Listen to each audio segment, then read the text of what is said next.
लाडक्या बहिणींनो नमस्कार. तुम्हा सर्वांसाठी एक आनंदाची बातमी आहे. कारण राज्य शासनाने आतापर्यंत लाडकी बहीण योजनेसाठी ई-केवायसी करण्याची अंतिम मुदत जी 18 नोव्हेंबर 2025 होती, आता त्यासाठी मुदत वाढ देण्यात आली आहे.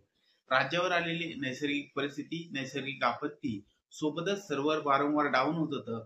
या सर्व कारणामुळे बऱ्याच लाभार्थी महिलांची ई-केवायसी प्रक्रिया अजूनही बाकी होती आणि यासाठीचा अंतिम निर्णय राज्य शासनाने घेतलेला आहे.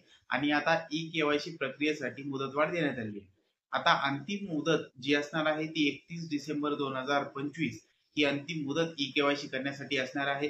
सोबतच बऱ्याच महिला, लाभार्थी महिला अशा होत्या की ज्यांचे पती वारलेले आहेत, वडील नाही आहेत किंवा त्यांचा घटस्फोट झालेला आहे. अशा सर्व महिलांसाठी आता त्यांना ई-केवायसी करण्याची सुविधा उपलब्ध करून देण्यात आली आहे. त्यासाठी सुद्धा त्यांना स्वतःची ई-केवायसी करायची आहे आणि त्यांचे संबंधित डॉक्युमेंट हे बालविकास अधिकारी त्यांच्या कार्यालयामध्ये जाऊन त्यांना सबमिट करायचे आहे. डॉक्युमेंट म्हणजे मृत्यू प्रमाणपत्र असेल किंवा घटस्फोटाचं प्रमाणपत्र असेल. हे संबंधित डॉक्युमेंट तुम्हाला त्या कार्यालयामध्ये जमा करून द्यायचे आहे आणि तुमची केवायसी कंप्लीट करून घ्यायची आहे. या संबंधीची माहिती राज्य शासनाने आणि महिला व बालविकास मंत्री आदिती तटकरे यांनी संबंधित माहिती सुद्धा आता जारी केलेली आहे. मी त्यांनी माहिती काय जारी केली आहे हे तुम्हाला वाचून दाखवतो.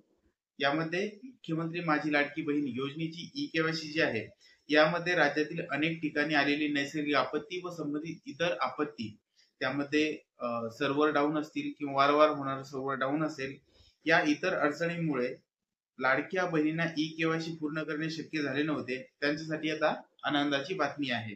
ई-केवायसी करण्याची अंतिम मुदत जी पूर्वी 18 नोव्हेंबर 2025 होती, आता ती वाढवून तिला 31 डिसेंबर 2025 करण्यात आली आहे.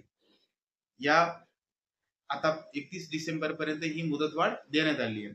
योजनेचा लाभ अखंडितपणे सुरू ठेवण्यासाठी पात्र भगिनींनी त्वरित ई-केवायसी प्रक्रिया पूर्ण करून घ्यायची आहे.